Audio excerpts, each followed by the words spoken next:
আসসালামু আলাইকুম বন্ধুরা, যারা সৌদি আরবে আসার 12 মাস আগে টার্মিনেশন খান, মানে নতুন অবস্থায় যদি আপনাকে টার্মিনেশন দেয়, আপনার একটাই কাজ থাকবে, আপনি যত তাড়াতাড়ি সম্ভব 60 দিন আগেই ফাইনাল এক্সিট নিয়ে দেশে চলে যাওয়া। তাহলে কিন্তু আপনি নতুন বিষয় দিয়ে আবার সৌদি আরবে আসতে পারবেন।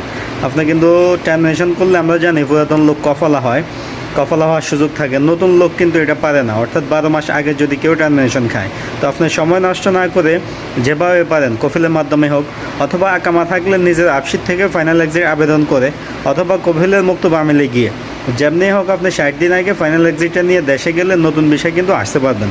যদি কোনো কারণে 60 দিন পার হয়ে যায়, তাহলে কিন্তু আপনি সৌদি আরবে আজীবনের জন্য নিষিদ্ধ হয়ে যাবেন। যত ইচ্ছা থাকতে পারবেন, পরবর্তীতে যে কোনো সময় দেশে যান, এক্সিট নিয়ে হোক, পুলিশে পাঠাক, আপনি কিন্তু দ্বিতীয়বার কাজের বিষয়ে সৌদি আরবে আসতে পারবেন না। টার্মিনেশনটা সিস্টেমটা কিন্তু এমনভাবে করছে, এটা কিন্তু নতুন লোকদের জন্য খুবই অসুবিধা হয়ে গেছে। তো নতুন আসার পরে যদি কেউ টার্মিনেশন খান, তাহলে যেভাবে পারেন দ্রুত এক্সিট নিয়ে দেশে চলে যাবেন 60 দিন আগে। এক্সিট কিন্তু এত সহজে নেওয়া যায় না, নিতেও ঝামেলা হয়। তারপরে চেষ্টা করলে 60 দিনের ভিতরে হয়তো বা আপনি এক্সিট নিতে পারবেন। তো আপনি যদি 60 দিনের ভিতরে দেশে চাইতে পারেন, আপনি বৈধভাবে গেছেন, নতুন বিষয় দিয়ে আবার আসতে পারবেন। 60 দিন পার হয়ে গেলে আপনি কিন্তু পরিপূর্ণ অবৈধ। এখনও পর্যন্ত নতুন টার্মিনেশন খাইছে যারা, তাদের জন্য 60 দিন পার হয়ে গেলে কোনো ধরনের ছাড়, কোনো ধরনের সুযোগ কিন্তু আসে নাই। ভবিষ্যতে আসবে কিনা সেটাও জানি না। তো নতুন লোকরা কিন্তু ইদানিং অনেক বেশি টার্মিনেশন খাইতেছে। আমরা যেহেতু প্রবাসীদের সাথে যোগাযোগ রাখি, সবসময় যোগাযোগ হয়, দেখতেছি অনেক বেশি টার্মিনেশন খাইতেছে।